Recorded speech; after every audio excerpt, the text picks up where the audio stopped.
നമസ്കാരം, ഞാൻ സുനിൽ സുന്ദർ. എൻ്റെ ചാനലിലേക്ക് നിങ്ങൾക്ക് എല്ലാവർക്കും സ്വാഗതം. ഇനി ഒരു പ്രേതാനുഭവ കഥയാണ് പറയുന്നത്. നിങ്ങൾക്ക് ജ്യോതിഷപരമായോ വാസ്തുപരമായോ എന്തെങ്കിലും കാര്യങ്ങൾ അറിയണം, അത് ഞാൻ പറഞ്ഞാൽ മതി എന്നുണ്ടെങ്കിൽ ഇപ്പോൾ സ്ക്രീനിൽ എഴുതി കാണിക്കുന്ന എൻ്റെ ഓഫീസിൽ ഓൺലൈൻ ബുക്കിംഗ് നമ്പറാണ്. ഈ നമ്പറിലേക്ക് വിളിച്ചോളൂ. 1-2 ചെറിയ കാര്യങ്ങളുണ്ട്, അതനുസരിച്ച് നിങ്ങൾ ബുക്ക് ചെയ്യണം. അങ്ങനെ നിങ്ങൾ ബുക്ക് ചെയ്യുമ്പോൾ നിങ്ങൾ ചോദിക്കുന്ന ജ്യോതിഷപരമോ വാസ്തുപരമോ കാര്യത്തിൻ്റെ മറുപടി ഞാൻ നിങ്ങൾക്ക് വാട്സപ്പ് ചെയ്യാം. അത് കേട്ടിട്ട് ഒരാഴ്ചക്കുള്ളിൽ അത് കേട്ടിട്ട് നമുക്ക് നേരിട്ട് സംസാരിക്കുകയും ചെയ്യാം. അപ്പോൾ ഇന്നത്തെ വിഷയത്തിലേക്ക് കിടക്കാം. നമുക്ക് പ്രേതബാധകൾ. ഞാൻ എൻ്റെ ഈ ചാനൽ കൂടി, ഇത് എൻ്റെ ആദ്യത്തെ ചാനലാണ്, സുനിൽ സുന്ദർ രാമൻ. ഇതിൽ കൂടി ഞാൻ ഏറ്റവും കൂടുതൽ പറയുന്നത് പ്രേതാനുഭവ കഥകളാണ്.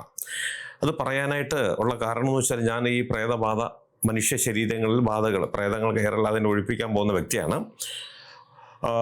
വളരെ വർഷങ്ങളുണ്ട് ഞാൻ ഇതിൻ്റെ കൂടെ ഉള്ളതുകൊണ്ട് എനിക്ക് ഒരുപാട് അനുഭവങ്ങൾ എൻ്റെ ജീവിതത്തിൽ എനിക്ക് ഉണ്ടായിട്ടുണ്ട്. ഞാൻ പോയി ചെയ്യുന്ന സംഭവങ്ങൾ, അത് വളരെ വർഷങ്ങൾക്ക് മുമ്പ് തന്നെ ഞാൻ ഇതിനകത്ത് ഏർപ്പെട്ട് നിന്നിട്ടുള്ളത് കൊണ്ട് എനിക്ക് വ്യത്യസ്തമായ ഒരുപാട് അനുഭവങ്ങൾ. വ്യത്യസ്തം എന്ന് പറഞ്ഞാൽ, പ്രേതാനുഭവങ്ങൾ എന്ന് പറയുന്നത് വ്യത്യസ്തമാണ്. സാധാരണ ഒരു മനുഷ്യൻ കാണിക്കുന്ന ചേഷ്ടകളോ കാര്യങ്ങളോ ഒന്നും അല്ല കാണിക്കുന്നത്. അബോധാവസ്ഥയിൽ നമ്മൾ എന്തൊക്കെ കാണിക്കും, അതിനേക്കാളും കുറച്ചുകൂടി ക്രൂരമായിട്ടുള്ളതോ ദയനീയമായിട്ടുള്ളതോ അതിന് കുറച്ച് കൂടുതൽ ചിരിക്കാൻ പറ്റുന്നത്, എല്ലാ വികാരങ്ങളും അടങ്ങിയതാണ് ഇതിനകത്ത് വരുന്നത്. കാര്യം എന്നെ കരയിപ്പിച്ചിട്ടുള്ള ഒരുപാട് പ്രേതാനുഭവങ്ങളുണ്ട്. അതുപോലുള്ള ഒന്നുണ്ട്, അത് ഞാൻ ഈ വരുന്നതിൻ്റെ അടുത്ത എപ്പിസോഡിൽ ഞാനിത് അവതരിപ്പിക്കാം. എന്നെ ഒരുപാട് കരയിപ്പിച്ചതാണ്.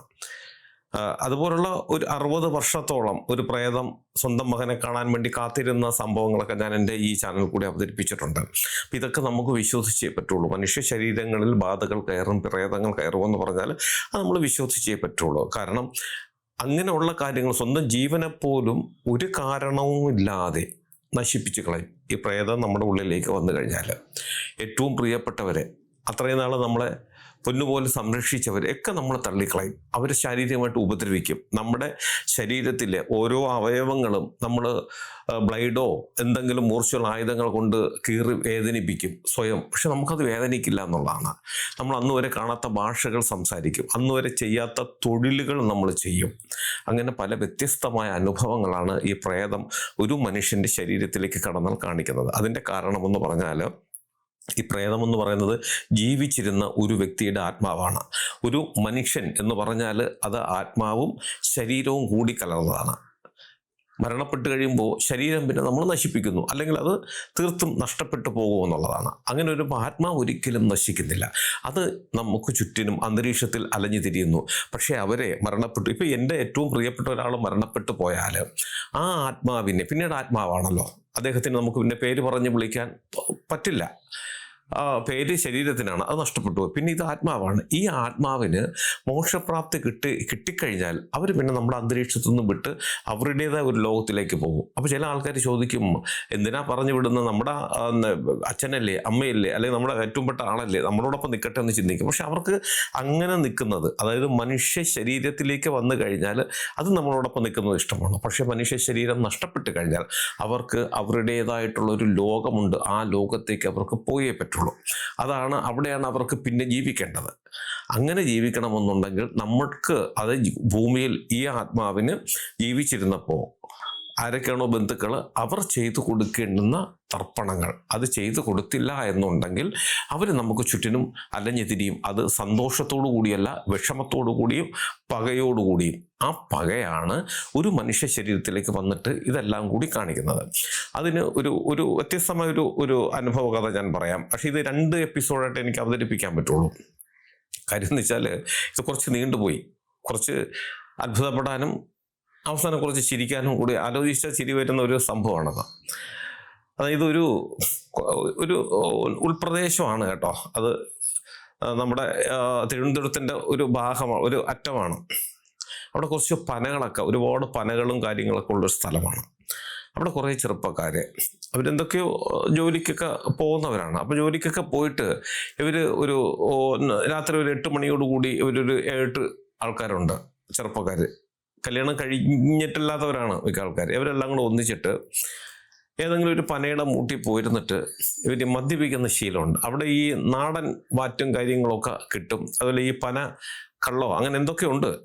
ഇതെല്ലാം കൂടി ഇവർ ശേഖരിച്ചിട്ട് മിക്കവാറും ദിവസങ്ങളിൽ ഇവരെല്ലാം കൂടി രാത്രി ഒന്നിച്ചു കൂടും. ഒരു 12:30-1 മണി വരെയൊക്കെ അവരവിടെ ഇരിക്കും. ചില ദിവസങ്ങളിൽ ഇരുന്നിട്ട് അവരെല്ലാവരും വീടുകളിലേക്ക് പോകും. അടുത്ത ദിവസം അവർ ജോലിക്ക് പോകും. ജോലിക്ക് പോയിട്ട് വന്നിട്ടാണ് ഈ പരിപാടി അവർ ചെയ്യുന്നത്. അതിൽ ഒരു ചെറുപ്പക്കാരൻ്റെ വീട്ടുകാര് ഈ ഈ പയ്യന്മാരെ കാണുമ്പോഴത്തേക്ക് ചോദിക്കും, നിങ്ങളെല്ലാം കൂടെ ഒന്നിച്ചല്ലേ പോകുന്നു, ഈ വെളുക്കുന്നവരെ എവിടെ പോകുന്നു? അപ്പോഴത്തേക്ക് ഇല്ലല്ലോ, വെളുക്കുന്നവരല്ലേ, ഞങ്ങൾ 12 കൂടിപ്പോയാൽ 1 മണി വരെ, അത് എല്ലാ ദിവസവും അല്ല, മിക്കവാറും ദിവസങ്ങളിൽ 12 മണിക്ക് ഞങ്ങൾ പിരിയും. 1 മണി വരെ ഒന്നും ഞങ്ങൾ അധികം ഇരിക്കാറില്ല, ചില ദിവസങ്ങളിൽ ഇരിക്കാറുള്ളൂ. ഞങ്ങളെല്ലാവരും പോവുകയാണല്ലോ എന്ന് പറഞ്ഞു. അപ്പോഴാണ് അദ്ദേഹത്തിൻ്റെ അച്ഛൻ പറഞ്ഞില്ല, അവൻ വീട്ടിൽ വരാറില്ല, അവൻ വീട്ടിൽ വരുന്ന വെളുക്കുന്ന സമയത്തിനൊക്കെയാണ് വീട്ടിൽ വരുന്നത്. ചോദിക്കുമ്പോൾ അവരുടെ വീട്ടിൽ പോയി, ഇവരുടെ വീട്ടിൽ പോയി, അല്ലെങ്കിൽ അവിടെ കിടന്ന് ഉറങ്ങിയെന്നൊക്കെയാണല്ലോ പറയുന്നത്. കൂട്ടുകാർ അങ്ങനെയൊന്നുമില്ല, എന്തായാലും ഞങ്ങൾ 1 മണിക്കുള്ളിൽ ഞങ്ങൾ പിരിയും, ഞങ്ങളെല്ലാം അവരവരുടെ വീട്ടിൽ പോയി, ഞങ്ങളെല്ലാം സ്വന്തം വീട്ടിലാണ് അതിനുശേഷം കിടന്നുറങ്ങുന്നത്, പരസ്പരം ആരുടെയും വീട്ടിൽ പോയി ഉറങ്ങാറില്ല എന്ന് പറഞ്ഞു. ഇതിങ്ങനെ നിരന്തരമായി. അപ്പം ഈ മറ്റുള്ള കൂട്ടുകാർ അവനോട് ചോദിച്ചു, നീ എവിടെയാണ് ഈ രാത്രി പോകുന്നത്? ഇല്ല, ഞാൻ വീട്ടിൽ പോകുന്നുണ്ട്, അച്ഛൻ കണ്ടില്ല, അച്ഛൻ കാണാത്തതുകൊണ്ടാണ് ചോദിച്ചത്, ഞാൻ പതുക്കെ ആരെയും വിളിക്കാതെ കയറി കിടന്നുറങ്ങിയെന്നൊക്കെ പറഞ്ഞ് പല ഇങ്ങനെ ഉടായിപ്പ് ന്യായങ്ങളൊക്കെ പറഞ്ഞു പോയി. പക്ഷെ അപ്പോൾ കൂട്ടുകാർക്കല്ല സംശയം രാത്രി എവിടെ പോകുന്നുണ്ട് എന്നുള്ളത്. ഇടയ്ക്ക് ഒരു കാര്യം പറഞ്ഞോട്ടെ, എൻ്റെ മൂത്ത മകള് ഒരു ബിസിനസ് തുടങ്ങിയിരിക്കുന്നത്, ഓൺലൈൻ ബിസിനസ്സാണ്. നിങ്ങൾ ആവശ്യപ്പെടുന്ന ഡിസൈനുള്ള തുണികൾ, സ്ത്രീകൾക്കും കുട്ടികൾക്കുമുള്ള തുണികൾ തയ്ച്ച് കൊറിയറിൽ അയച്ചു തരുന്ന ഒരു സംവിധാനമാണ്. കുറച്ച് വിപുലമായിട്ടാണ് ഞങ്ങൾ തുടങ്ങിയിട്ടുള്ളത്. ഈ കാണിക്കുന്ന ഈ സൈറ്റിൽ നിങ്ങൾ കയറി നോക്കുക. ഇതിനകത്ത് ഒരുപാട് മോഡലുകൾ കാണിച്ചിട്ടുണ്ട്. ഇഷ്ടപ്പെട്ടാൽ മാത്രം നിങ്ങൾ തീർച്ചയായിട്ടും ഓർഡർ തരണം. ഒരുപാട് പേര് ഞങ്ങൾക്ക് ഓർഡർ തരുന്നുണ്ട്. നിങ്ങളും ഇഷ്ടപ്പെട്ടാൽ തീർച്ചയായിട്ടും നിങ്ങൾ ഓർഡർ തന്ന് ഞങ്ങളെ സഹായിക്കണം. അത് കൊറിയറിൽ നിങ്ങളുടെ വീട്ടിലേക്ക് അയച്ചു തരും. വിശദമായിട്ടുള്ള വിവരങ്ങളൊക്കെ, അത് ഡിസൈനിനെ കുറിച്ചുള്ള സകല കാര്യങ്ങളും ഇതിനകത്തുണ്ട്. ഇഷ്ടപ്പെട്ടാൽ ഓർഡർ തന്ന് ഞങ്ങളെ സഹായിക്കുക. നിൻമണിയറയിലെ നിർമ്മല ശയ്യയിലെ നീല നീരാളമായി ഞാൻ മാറിയെങ്കിൽ ചന്ദനമണമൂറും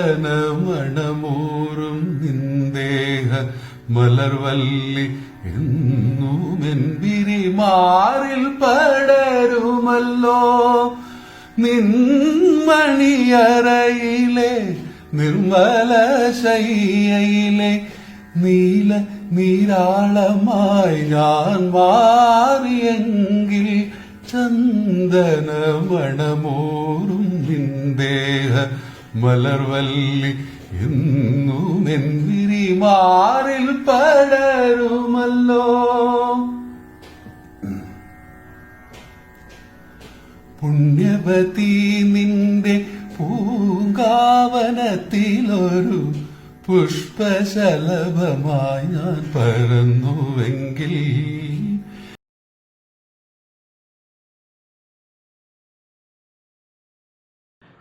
അങ്ങനെ ഒരു ദിവസം നേരം വെളുത്തപ്പോഴത്തേക്ക് എല്ലാവരും ഏകദേശം അടുത്തടുത്താണ് താമസിക്കുന്നത്.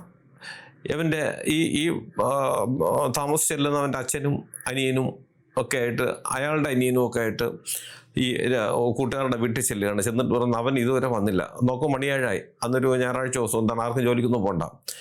ഇതുവരെ അവൻ വീട്ടിൽ വന്നിട്ടില്ല, എവിടെ പോയി, ആരുടെ വീട്ടിൽ കിടക്കുന്നു. അങ്ങനെ എല്ലാവരുടെയും വീട്ടിൽ അന്വേഷിച്ചു, ആരുടെ വീട്ടിലും ഇല്ല. അപ്പോൾ പിന്നെ എന്തായാലും ഇന്നലെ മദ്യപിച്ച സ്ഥലത്ത് പോകാം എന്ന് വിചാരിച്ചിട്ട് അവിടെ എന്തെങ്കിലും ഇവ മദ്യപിച്ച് മതോന്മത്തനായി കിടക്കുന്നുണ്ടോ എന്നുള്ളതാണ്. അപ്പം കൂട്ടുകാർ പറഞ്ഞ് അങ്ങനെയൊന്നുമില്ല, ഇന്നലെ വളരെ കുറച്ചൊക്കെ ഉപയോഗിച്ചോളൂ, ഒന്നും അധികമായിട്ടൊന്നും ഉപയോഗിച്ചിട്ട് അങ്ങനെ മയങ്ങിപ്പോകുന്ന വിധത്തിലൊന്നുമില്ല. അങ്ങനെ നേരെ അന്വേഷിച്ച് അവിടെ ചെല്ലുന്നു. അവിടെ ചെന്നപ്പോൾ ഇവ ഇങ്ങനെ വെട്ടിയിട്ട തടി പോലെ ആ പനയുടെ മൂട്ടി കിടക്കുകയാണ്. അപ്പം എല്ലാവരും കൂടി അവനെ വിളിച്ചു. അടുത്ത് കുറച്ച് പൊക്കിയെടുത്ത് അടുത്ത് തൊട്ടര വീട്ടിൽ കൊണ്ട് കിടത്തി വെള്ളമൊക്കെ തെളിച്ചപ്പോൾ ഇവ കണ്ണു തുറന്നപ്പോൾ ഇവ ഒരുമാതിരി പേടി പോലെയൊക്കെ കാണിക്കുന്നുണ്ട്, ഭയപ്പെട്ടൊക്കെ നിൽക്കും പോലെ കാണിക്കുന്നു. പനയുടെ മൂട്ടിൽ ആരെങ്കിലും, ഞാനല്ലാതെ വേറെ ആരെങ്കിലും ഉണ്ടായിരുന്നോ, പനയുടെ മുകളിൽ ആരെങ്കിലും ഉണ്ടായെന്നൊക്കെ ചോദിക്കുന്നു. അപ്പം കൂട്ടുകാരുമായി അങ്ങനെയൊന്നും ആരാണെന്ന് പറഞ്ഞിട്ട് അവനെ പിന്നെ അവിടെ നിന്ന് എല്ലാവരും കൂടെ പിടിച്ച് നേരെ വീട്ടിൽ കൊണ്ടുപോയി കാര്യങ്ങൾ ചോദിച്ചു. എന്താണ് സംഭവിച്ചത്, നീ എന്തിനാ അവിടെ കിടന്നുറങ്ങി വീട്ടിൽ പോകുന്നത്? അപ്പം പറഞ്ഞ് ഞാൻ വീട്ടിൽ പോകാൻ വേണ്ടി എണീറ്റതാണ്. അപ്പോഴത്തേക്കും മറ്റുള്ള കൂട്ടുകാരന്മാരെല്ലാം പോയി. അപ്പോൾ ഇവൻ്റെ സ്ഥിരം പരിപാടി, ഇവന് വേറൊരു പരിപാടിയുണ്ട്. ഇവ ഒരു 2:30-3 മണി വരെ അവിടെ ഇരുന്നിട്ടേ പോവുള്ളൂ. കൂട്ടുകാരന്മാർ പോയാൽ തന്നെ ഒരു 2:30-3 മണിയോളം ഇവ അവിടെ ഇരിക്കും. ഇരുന്നിട്ടാണ് ഇവൻ പിന്നെ, എന്നാലും ഇവൻ വീടെത്തുമ്പോൾ അതൊരു 5-6 മണിയെങ്കിലും ഒക്കെ ആകും. അതിനെക്കുറിച്ച് പിന്നീട് ഞാൻ പറയാം. അപ്പോൾ അന്ന് എല്ലാവരും ഒരു 12 മണിയൊക്കെ കഴിഞ്ഞപ്പോൾ എല്ലാവരും വീട്ടിൽ പോയി. ഇവൻ നേരെ അവിടെ തന്നെ ഇരുന്നു. കുറച്ചെന്തോ മദ്യം മിച്ചം ഉണ്ടായിരുന്നത്. ഇവ ഇങ്ങനെ കുറച്ച് കുടിച്ചിട്ട് അങ്ങനെ ഇരുന്നപ്പോഴത്തേക്കുണ്ട് വേറൊരു ചെറുപ്പക്കാരൻ അവിടെ വന്നു. ചെറുപ്പക്കാരൻ വന്നിട്ട് ഇവൻ്റെ അടുത്ത്, അപ്പോൾ ഇവന് പരിചയമുള്ള ഒരാളായിട്ട് ഇവന് തോന്നി. ഇവന് ബാക്കി വേറെ ബോധമൊന്നുമില്ല, പരിചയമുള്ള ഒരാൾ എന്ന് തോന്നി. ഞാൻ ചോദിച്ചു, എനിക്കും കൂടെ കുറച്ച് തരുമോയെന്ന് ചോദിച്ചു. ഇവൻ ആ ഗ്ലാസ് എടുത്ത് കൊടുത്തു. അവൻ കുടിച്ചു. കുടിക്കുന്നതിനിടയ്ക്ക് ചവ എന്തൊക്കെയോ യവനോട് ചോദിക്കുന്നുണ്ട്, ഈ ഇവിടെ ഇരുന്നവനോട് ഈ വന്നവൻ എന്തൊക്കെയോ ചോദിക്കുന്നുണ്ടെന്ന്. അവനൊന്നും മനസ്സിലായില്ല. പക്ഷെ അവന് ഈ മദ്യപിച്ചതിൻ്റെ മയക്കമല്ല, മറ്റെന്തോ ഒരു മയക്കത്തിലേക്ക് അവൻ ഇങ്ങനെ പോയി എന്നാണ് അവൻ പറഞ്ഞത്.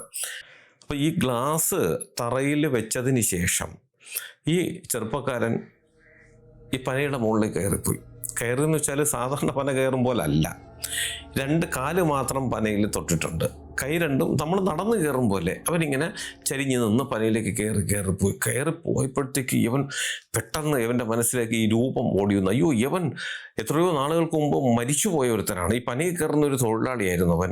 ഇവൻ ഇതിന് മുമ്പ് എന്തോ അപകടത്തിൽപ്പെട്ട് പനയിൽ നിന്ന് വീണ്ടും അങ്ങനെ ഇവൻ മരിച്ചുപോയത്. അയ്യോ, ഇവൻ മരിച്ചുപോയതല്ലേന്ന് അപ്പോഴാണ് ഇവന് ഓർമ്മ വന്നതും. ഇവൻ അലറി വിളിച്ചത് മാത്രമേ ഇവന് ഓർമ്മയുള്ളൂ. പിന്നെ ഓർമ്മ വരുമ്പോഴത്തേക്ക് കൂട്ടുകാരൻ കൂടെ എല്ലാം വന്ന് ഇവനെ പൊക്കിയെടുത്തുകൊണ്ട് പോകുന്ന സീനാണ്. അപ്പം ഇങ്ങനൊരു സംഭവം അവിടെ ഉണ്ടായി.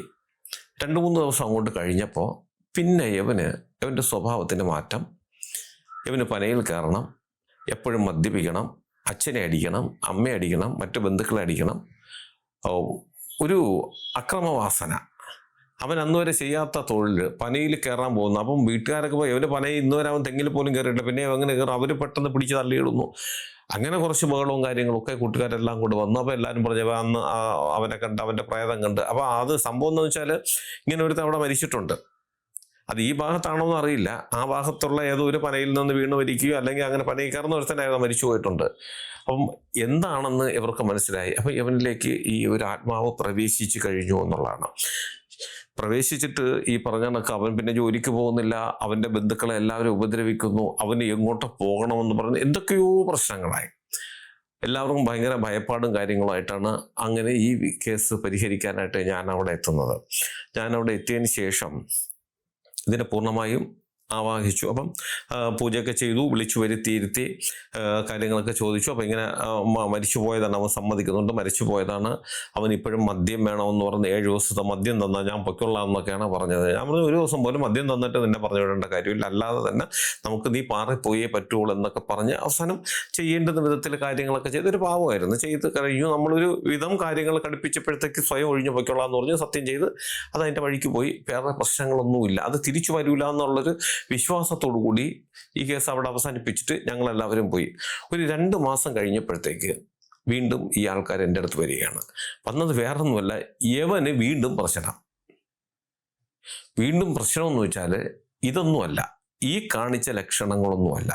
ഇവ ഒരു സ്ത്രീയെ പോലെ പെരുമാറുന്നു. സത്യം പറഞ്ഞാൽ എനിക്കും ഭ്രാന്ത് പിടിച്ചു പോയി. കാര്യം എന്ന് വെച്ചാൽ ഈ പനയിൽ കയറുന്നവൻ ഒരു നല്ലൊരു ആരോഗ്യമുള്ള ഒരു പുരുഷൻ. അവൻ ഈ പറഞ്ഞ കണക്ക് ഇങ്ങനെ വന്നിട്ട് ഇതൊക്കെ കാണിച്ചു. അവനെ പോയി വലിയ ബുദ്ധിമുട്ടൊന്നും ഇല്ലാതെ ഒഴിവാക്കി.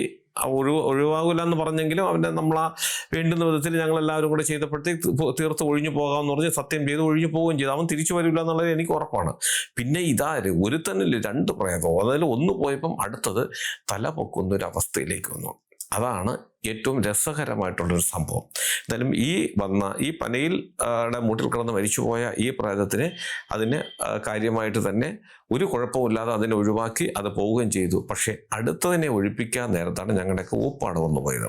അതിനെക്കുറിച്ച് അടുത്തൊരു എപ്പിസോഡിൽ പറയാം. ഇത് തന്നെ ഒരുപാട് കൂടിപ്പോയി, അടുത്ത എപ്പിസോഡിൽ ഞാൻ പറയാം. അപ്പം നമ്മൾ മനസ്സിലാക്കേണ്ട ഒരു കാര്യമുള്ളൂ, പ്രേതം എപ്പോൾ എങ്ങനെ വരുമെന്ന് നമുക്ക് അറിയാൻ സാധിക്കില്ല. സൂക്ഷിക്കുക. നമ്മൾ ഭയപ്പെടാൻ പാടില്ല എന്ന പ്രാധാന്യം എത്രത്തോളം നമ്മളെ മനസ്സിലേക്ക് ഉൾക്കൊള്ളുന്നോ അതേ പ്രാധാന്യത്തോടു കൂടി ശ്രദ്ധ നമുക്ക് ആവശ്യമാണ്. ആവശ്യമില്ല ഇത് കണക്കുള്ള വിജനമായ സ്ഥലങ്ങളിൽ പോകാതിരിക്കുക.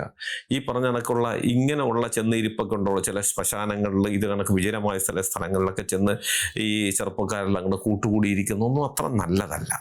അതുപോലെ തന്നെ ഇനി അടുത്ത എപ്പിസോഡിൽ ഞാൻ പറയുന്ന കാര്യങ്ങൾ അതും നിങ്ങൾ ശ്രദ്ധിക്കുക. ഈ വിജനമായ സ്ഥലങ്ങളിൽ രാത്രി പോയി എന്താവശ്യത്തിനാണ് നമ്മൾ പോയി വെയിറ്റ് ചെയ്ത് കാത്തിരുന്നാലും അത് നമുക്ക് പണിയായിട്ട് വരും എന്നുള്ളതാണ്. തന്നെയാണ്. അപ്പോൾ പ്രേതത്തിനെ നമ്മൾ ഭയപ്പെടുകയൊന്നും ചെയ്യരുത്. അതൊരിക്കലും അന്തരീക്ഷത്തിൽ നിൽക്കുമ്പോൾ നമ്മളൊന്നും ചെയ്യില്ല. പക്ഷേ ഇങ്ങനെയുള്ള സന്ദർഭങ്ങളെ നമ്മൾ ചെന്ന് കയറി കൊടുത്താൽ അത് നമുക്കിട്ട് പണി തരും. പണി തരികയും ചെയ്യും, നമ്മൾ പണി വാങ്ങിക്കുകയും ചെയ്യും, പിന്നെ നമ്മൾ അനുഭവിച്ച് തീർക്കുകയും വേണം എന്നുള്ളതാണ്. അപ്പോൾ ഇതുപോലുള്ള കാര്യങ്ങളാണ് ഞാൻ എൻ്റെ ചാനൽ കൂടി പറയുന്നത്. ഇത് നിങ്ങൾ പേടിക്കാൻ വേണ്ടി പറയുന്നതല്ല, നിങ്ങൾക്കെല്ലാം ഉപകാരപ്രദമാകണം. കാരണം ഈ അന്തരീക്ഷത്തിൽ ഒരിക്കലും പ്രേതം നശിക്കില്ല. മനുഷ്യനുണ്ടെങ്കിൽ മനുഷ്യന് ചുറ്റും പ്രേതങ്ങളുണ്ടാകും.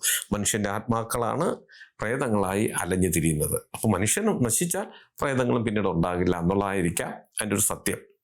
എന്തായാലും ഞാനീ പറയുന്ന കാര്യങ്ങൾ നിങ്ങൾക്ക് എല്ലാവർക്കും ഉപകാരപ്രദമാകട്ടെ. അടുത്ത എപ്പിസോഡിൽ ഉടൻ തന്നെ ഞാനത് ചെയ്യുന്നുണ്ട്. നിങ്ങൾക്ക് ജ്യോതിഷപരമായ വാസ്തുപരമായ എന്തെങ്കിലും കാര്യങ്ങൾ അറിയണത് ഞാൻ പറഞ്ഞാൽ മതി എന്നുണ്ടെങ്കിൽ ഇപ്പോൾ ഈ സ്ക്രീനിൽ എഴുതി കാണിക്കുന്ന എൻ്റെ ഓഫീസിൽ ഓൺലൈൻ ബുക്കിംഗ് നമ്പറാണ്. ഈ നമ്പറിലേക്കാണ് നിങ്ങൾ വിളിക്കേണ്ടത്. 1-2 ചെറിയ കാര്യങ്ങളുണ്ട്, അതനുസരിച്ച് നിങ്ങൾ ബുക്ക് ചെയ്യണം.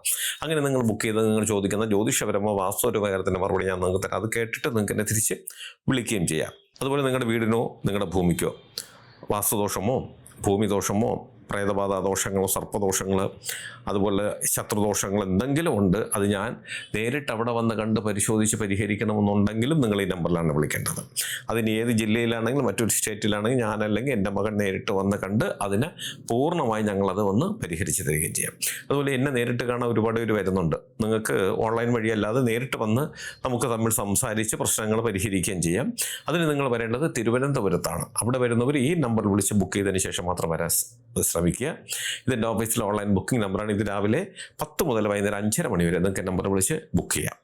എൻ്റെ ചാനൽ നിങ്ങൾ സ്ഥിരമായിട്ടൊന്ന് കാണണം, സബ്സ്ക്രൈബ് ചെയ്യണം. എനിക്ക് വേണ്ടുന്ന എല്ലാവിധ പ്രോത്സാഹനങ്ങൾ തരികയും വേണം. നിങ്ങൾക്കും നിങ്ങളുടെ കുടുംബത്തിലെ ഓരോ അംഗത്തിനും എല്ലാവിധ ഐശ്വര്യങ്ങളും സന്തോഷവും സമാധാനവും ദീർഘായുസ്സും ഈശ്വരൻ തരട്ടെ എന്ന് ആത്മാർത്ഥമായി പ്രാർത്ഥിച്ചുകൊണ്ട് തൽക്കാലം നിർത്തുന്നു. അടുത്ത ഒരു വീഡിയോയുമായി കാണുന്നവരെ എല്ലാവർക്കും നന്ദി, നമസ്കാരം.